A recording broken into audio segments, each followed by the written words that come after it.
On April 4, 2019, FBI Director Christopher Wray appeared before a House Appropriations Subcommittee to discuss the FBI fiscal year 2020 budget request. During the hearing, the following discussion occurred surrounding the topic of white supremacist extremism. Let me not make my opening statement to this question and get to the question. How would you describe the danger to public safety that is posed by white supremacist extremism? Is it changing in its qualities or in the kinds of resources that the FBI and other law enforcement agencies need to respond? And secondly, the second part of that question, your budget request does not mention white supremacist extremism at all. How much funding and how many employees are dedicated to investigating white nationalists and white supremacist extremists in your fiscal year 2020 budget? So what is the danger to the country, and what do you need to fight it? Well, the danger, I think, of white supremacist violent extremism or any other kind of violent extremism is, of course, significant. We assess that it's a persistent, pervasive threat. We tackle it both through our joint terrorism task forces on the domestic terrorism side, as well as through our civil rights program on the criminal side through hate crime enforcement. I think as to whether I would see any significant difference or trend there, I think, or whether it's changing, I think I would say in general, domestic terrorism in this country has changed in the sense that it's less structured, less organized, fewer groups, more uncoordinated one-off individuals as opposed to some structured hierarchy. And that presents its own share of challenges. But certainly we tackle it through agents, analysts, professional staff, and technology, because there's a lot of social media exploitation that comes with it. So there's again, it comes back to this theme of data analytics and the volume of data that we talked about before. The comments made by the FBI director on this specific topic were picked up by a number of different news outlets. In this video, I'll discuss some of the differences in how this was discussed. One America News Network covered this event. It noted Wray's concern about white supremacy, and also mentioned the FBI's need for additional funding. Although the problem of white supremacy appears to be growing, the article cites him saying that it's not clear whether the increase is due to the number of agencies that are now reporting who weren't before. The FBI is doing a lot to raise awareness in the community, so there will be more reporting. This quote touches on how we should interpret an increase in the number of reported hate crimes. While it may be the case that more get reported because more are happening, it's also possible that it reflects how more people are willing to report hate crimes, even though the total number hasn't increased. What's noteworthy about this article is that very little is said about Wray's statement on white supremacy or about Donald Trump in general. This lies in stark contrast to an article covered by BuzzFeed. Here, the FBI director is quoted more extensively than on the One America News Network. He is reported as saying, "The danger, I think, of white supremacists, violent extremism, or any other kind of violent extremism is, of course, significant. It's a persistent, pervasive threat. We tackle it both through our joint terrorism task forces on the domestic side, as well as the civil rights program on the criminal side through hate crime enforcement." Not only are statements about white supremacy and violent extremism given more attention, but this article also contrasts them with Donald Trump's position on the matter. As the article puts it, his comments broke from those of President Trump, who has repeatedly downplayed the threat.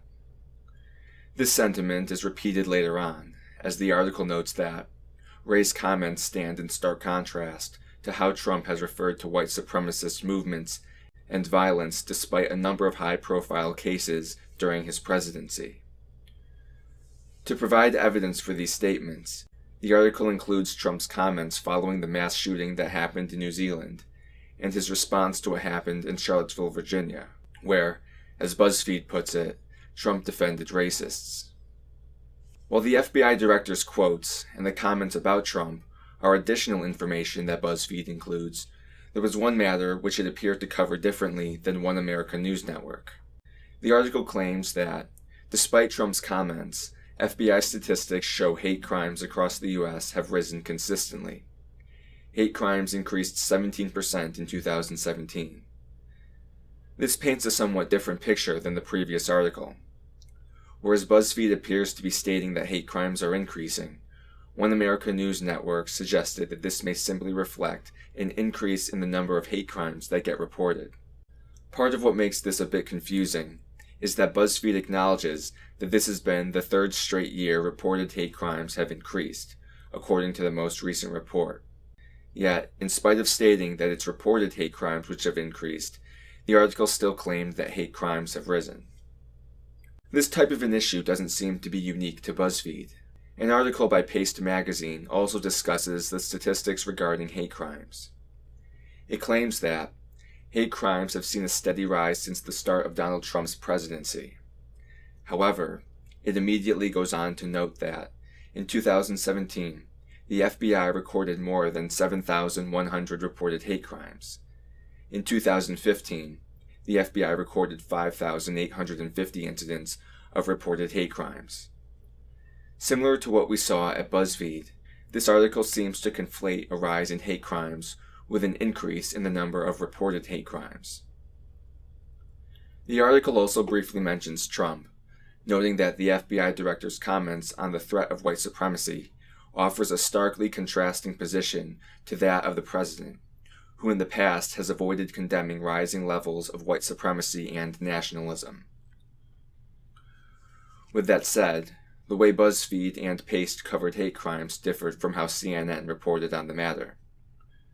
The article noted that Democrats asked the FBI director what he would do about hate crimes, which they say have ticked up during Trump's presidency. The director responded by saying, "We are determined not to tolerate hate-filled violence in our communities, so we're going to aggressively investigate those cases," adding that there has been an increase in the reporting of hate crimes, but that this doesn't automatically mean more hate crimes were happening. Rather, FBI efforts to encourage the public to report hate crimes could be yielding benefits. This description appears to do a better job at explaining how to interpret the numbers on reported hate crimes than the previous two articles. However, similar to the previous two articles, CNN also contrasts the FBI director with Trump, describing his statements as breaking from President Donald Trump, who has sidestepped questions of whether white nationalists present a growing problem. The shooting in New Zealand and what happened in Charlottesville, Virginia, are mentioned, with the article noting that Trump has downplayed the danger of white nationalism and even praised some of the Nazi sympathizers who marched in Charlottesville, while also saying that he didn't consider white nationalism to be a rising global threat. Other articles discussed another aspect of this topic. Although the coverage by Vox and the Huffington Post included quotes from the FBI director and pointed out the difference between his views and President Trump's, they also covered the issue of government funding.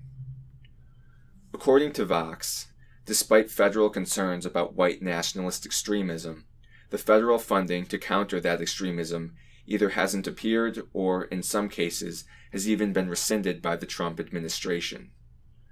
The article goes on to say, now many experts and members of Congress are decrying the lack of funding for efforts to counter white nationalist extremism. It also mentions that, in a letter to the House Appropriations Committee sent April 1st, Representative Tom Malinowski asked for increased funding to combat white nationalist groups, writing, "It's time to take the transnational threat of white supremacist terrorism as seriously as we've rightly taken the threat posed by other international terrorist organizations." Similarly, an article by the Huffington Post notes how the FBI director's comments come soon after the Department of Homeland Security dismantled its domestic terrorism unit, even as American right-wing violence has become the leading cause of terrorism in the U.S.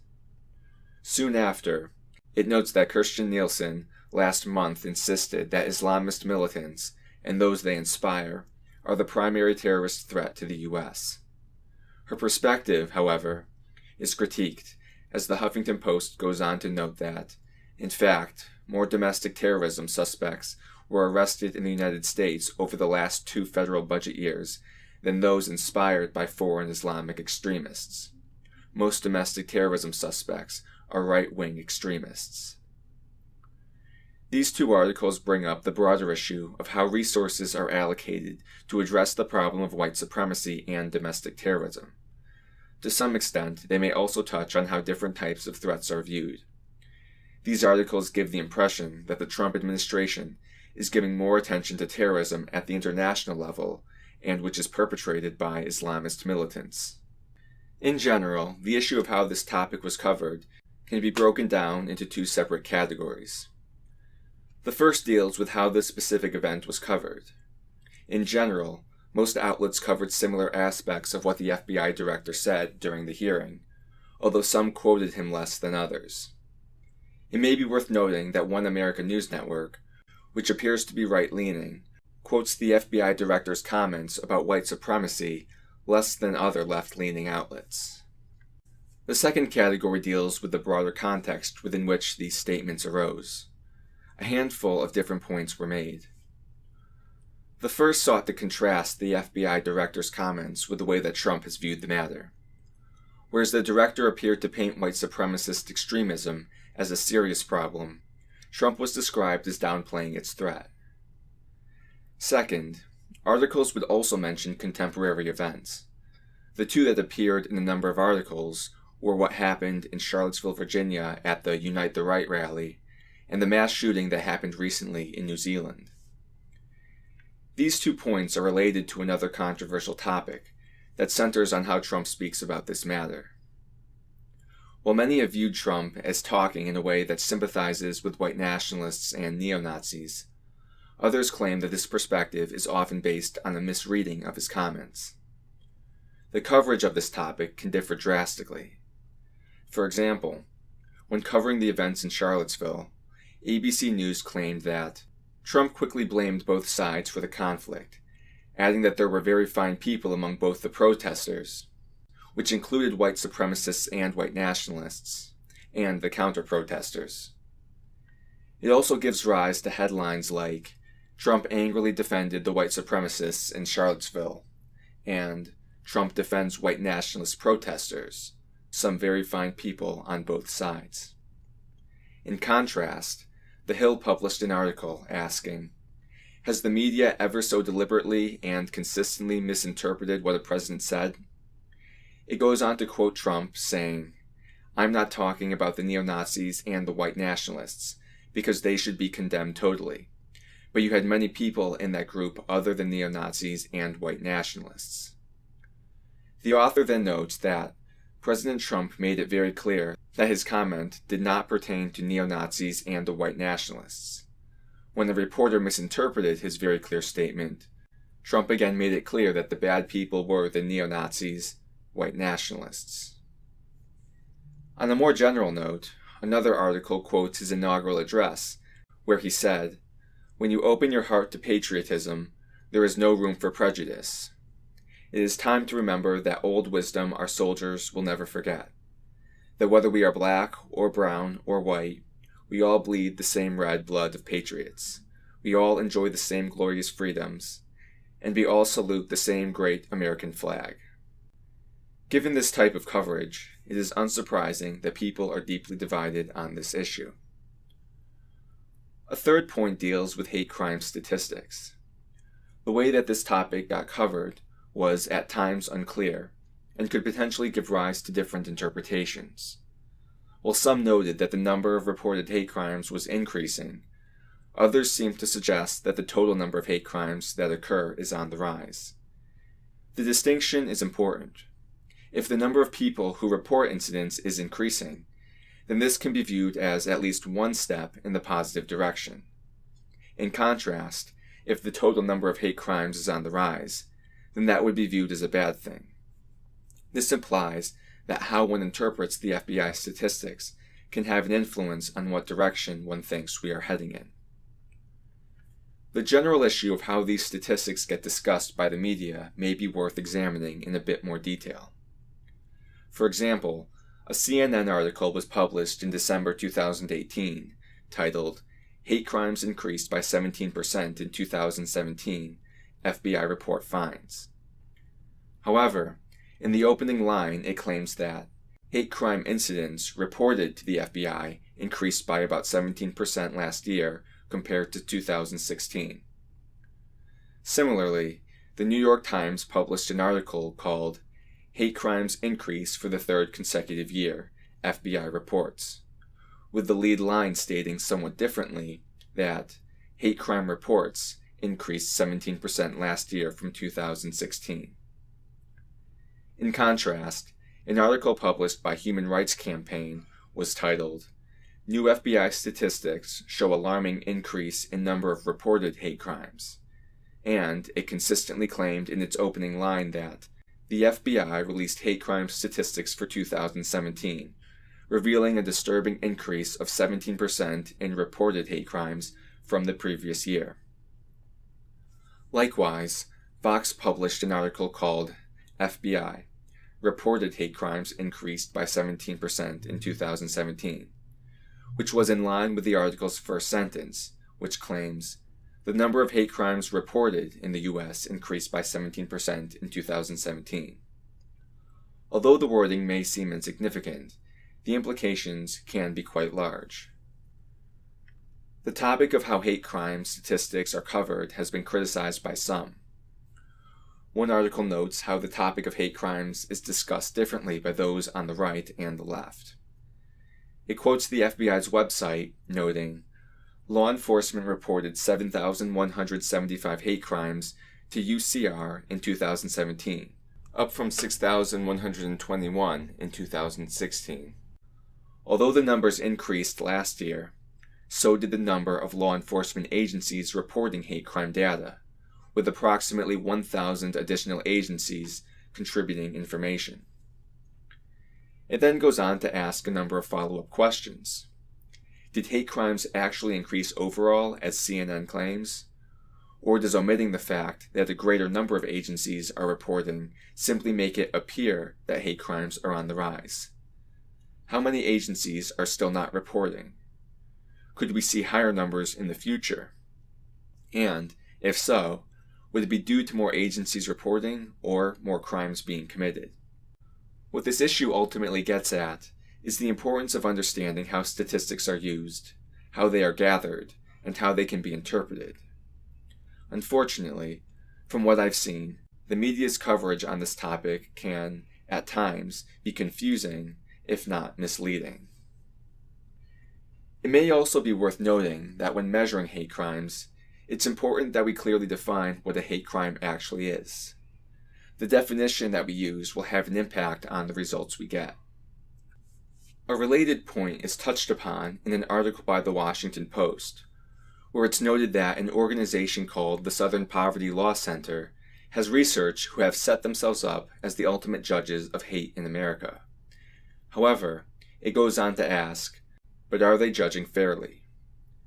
Initially, the group focused on legal cases related to racial injustice, poverty, and the death penalty, and addressed Klan groups, neo-Nazis, and other white supremacists, who are less controversially associated with hate. Yet, the article adds that, eventually, the SPLC began tracking and labeling a wider swath of extremism, and that's when things became more complicated. Such has led some to charge it with having a political bias. As one article notes, critics say the group abuses its position as an arbiter of hatred by labeling legitimate players hate groups and extremists to keep the attention of its liberal donors and grind the political axe. Accordingly, an article published by Reason notes that, although the SPLC releases an annual list of hate groups in America, there are many non-hateful groups on the Southern Poverty Law Center's hate list. But Antifa, which clearly is a hate group, is not on the list. Likewise, when it comes to the topic of domestic terrorism, YouTube producer Matt Christensen argued that how hate crimes are classified can be questionable. This has implications when it comes to assessing things such as how common right-wing terrorism is compared to Islamist terrorism. The main point I want to highlight here is that any discussion about hate groups, hate crimes, or terrorist attacks implicitly have a definition which is used when quantifying these things, and these definitions may be contested. As a result, before latching onto a specific statistic on these matters, it may be worth checking to see if you agree with the definitions or the criteria that is used to measure them. One final point worth bringing up deals with what the Trump administration is doing to address this issue, especially when it comes to claims that it has withdrawn funding. An article by the New York Times describes part of what may contribute to this change. It notes that the decision to rescind the grant highlights the fundamentally different approach between Mr. Trump and his predecessor, Barack Obama, over whether Muslim extremists or white supremacist groups pose a greater domestic threat. Later on, it notes that organizations that receive funding from the Trump administration work almost exclusively on programs to deal with terrorist threats from Islamic extremists, even as research shows that white supremacist groups have been linked to most domestic terrorist attacks in recent years. With that said, there do seem to be some different views on this matter, as covered in one article published by the Daily Beast. It begins by noting that the Department of Homeland Security has disbanded a group of intelligence analysts who focused on domestic terrorism. The group focused on the threat from homegrown violent extremists and domestic terrorists. Although some critics claim that this is problematic given the growth in right-wing extremism and domestic terrorism, others have a different take. One DHS official claimed that we just restructure things, while reducing overlap with what the FBI does. We actually believe we are far more effective now. The article also quotes two former DHS officials, who claimed that this change eliminates redundancy in the government. These officials argued that the responsibility for preventing domestic terrorism lies with the FBI rather than with DHS. What this seems to imply is that, although some think these cutbacks hinder the fight against domestic terrorism, others see them as increasing government efficiency. The issue at hand is very important for a number of reasons. Although progress has been made since the days of slavery with regards to matters of racism, it's important for us not to become complacent towards the threat that white supremacy and white nationalism may pose. With that said, as this video suggests, there is much debate about the extent to which this is actually a problem. The statistics about the prevalence of hate crimes and their interpretation gives rise to different perspectives. There is also the question about whether the U.S. government is assessing risks accurately. Some have argued that there has been too much of an emphasis on terrorism related to Islamist extremism, to the neglect of a more severe domestic threat. This may reflect a sort of double standard when it comes to how we view terrorism. For example, The Intercept claims that federal prosecutions since 9/11 found that the Justice Department has routinely declined to bring terrorism charges against right-wing extremists, even when their alleged crimes meet the legal definition of domestic terrorism. Such may reinforce the idea of who gets viewed as a terrorist, or what race or religion comes to mind when the term is used. Yet, others have claimed that there is a bias operating in a different direction. One writer asks, why then is it so easy for liberals to condemn terror by white supremacists, but so hard for them to condemn Islamist or Islamist-inspired terrorism? Statements like these suggest that it is difficult for many people to apply a consistent definition of terrorism across the board, and instead may use the term in a somewhat selective manner. Such is also related to the question as to whether or not there are biases operating when it comes down to how we perceive which groups pose the greatest threats. The matter is made all the more controversial given what Trump has said about this topic and some of the tragic events which have recently taken place. Although all of these topics can't be sorted out in this video, hopefully this limited discussion has at least given people a sense of some issues related to white supremacy and terrorism in the US and some of the disagreements that can occur. With that said, thank you for watching, and goodbye.